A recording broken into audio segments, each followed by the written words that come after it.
tentang laju reaksi. Saya sendiri, Bilkis Hawati Putri. Saya Andrea Juga Pratama. Saya Afgan Asyol Farizi. Saya Yonatan Derawan. Jadi, apa sih pengaruh terhadap praktek laju reaksi kimia ini? Jadi yang pertama itu ada tentang kita tuh jadi tahu tentang terhadap faktor-faktor kayak misalnya kecepatan reaksi kimia, suhu, konsentrasi, katalis, dan lainnya. Jadi kita di sini bagian suhu, guys. Nanti lanjut lagi nanti pas udah di lab ya guys. Ya, see you. See you. Dadah. Hai guys, jadi kita OTW ke lab.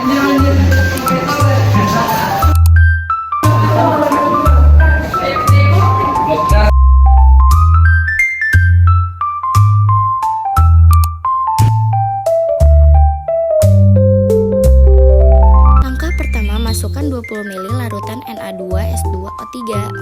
Dan yang kedua, lalu masukkan ke gelas kimia dan dipanaskan sampai suhu 75 derajat Celcius.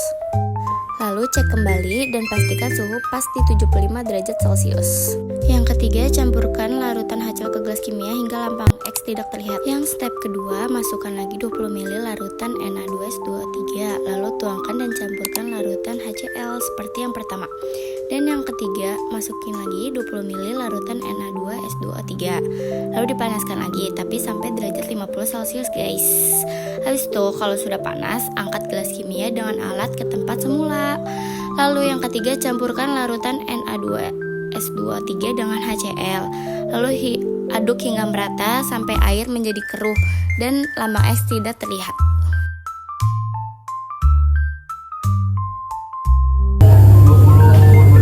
Nah, ini before dan afternya. Dan yang terakhir, setelah praktek jangan lupa catat hasilnya guys.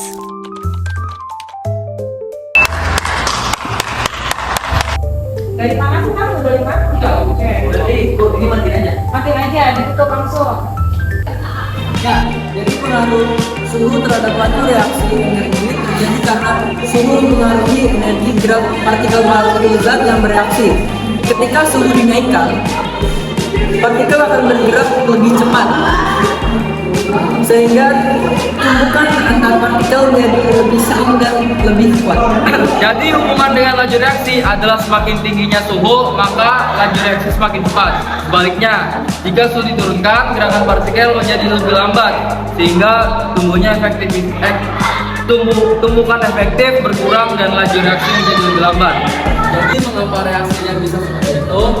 Reaksi bisa seperti itu karena suhu mempengaruhi energi kinetik. Partikel-partikel yang bereaksi saat suhu dinaikkan, partikel bergerak lebih cepat dan memiliki energi yang lebih besar. Akibatnya yang pertama, tumpukan antar partikel terjadi lebih sering. Terus yang kedua, energi tumpukan menjadi lebih kuat.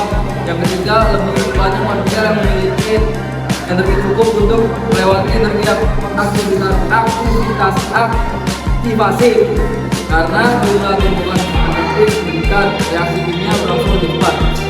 Ya, kesimpulan kali ini adalah yang dapat diambil dari percobaan pengaruh suhu terhadap laju reaksi adalah bahwa suhu mempengaruhi kecepatan terjadi reaksi kimia.